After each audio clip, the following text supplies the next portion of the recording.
अगर आप चाहते हैं जवाहरलाल रसीला एंटरटेनमेंट का ऑडियो वीडियो सबसे पहले आप तक पहुंचे तो हमारे चैनल को सब्सक्राइब करें और साथ ही साथ बेल आइकन के बटन को जरूर दबाएं।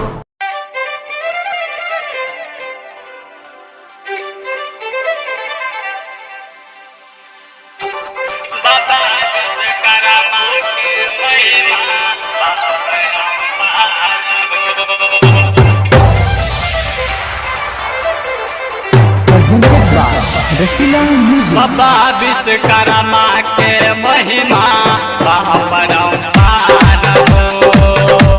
बाबा विश्वकर्मा के महिमा परम्पार हो। चलन सब प्यारे बाबा के दुआरे, बाबा के हम तो पूजा करब हो। बाबा के हम तो पूजा करब हो। बाबा विश्वकर्मा के महिमा परम्पार हो। बाबा विश्वकर्मा के महिमा परम्पार हो। बाबा विश्वकर्मा के महिमा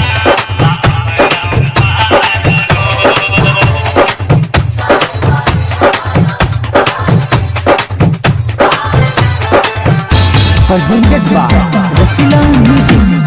मिट्टू भैरवा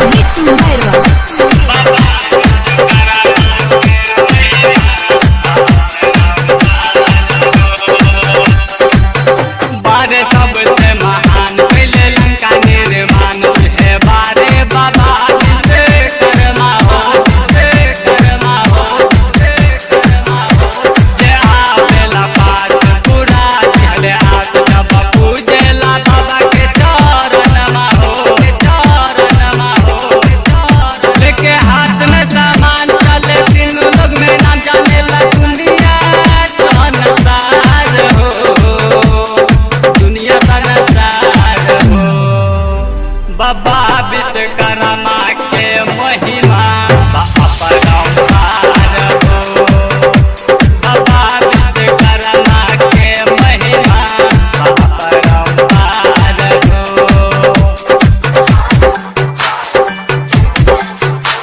बाबा विश्वकर्मा के महिमा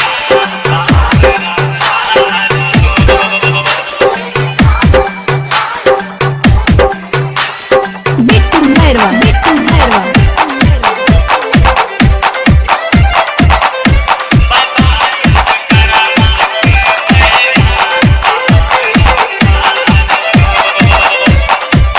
कहेला राइटर अमलेश साथ में जाबा हसीब कुमार सजाबा बाबा के पंडाल हो, पंडाल हो, पंडाल हो।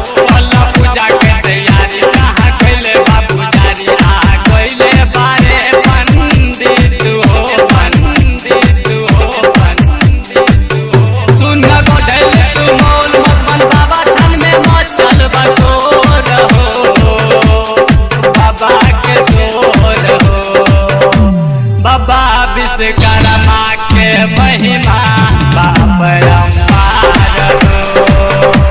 बाबा विश्वकर्मा के महिमा परम्पार हो।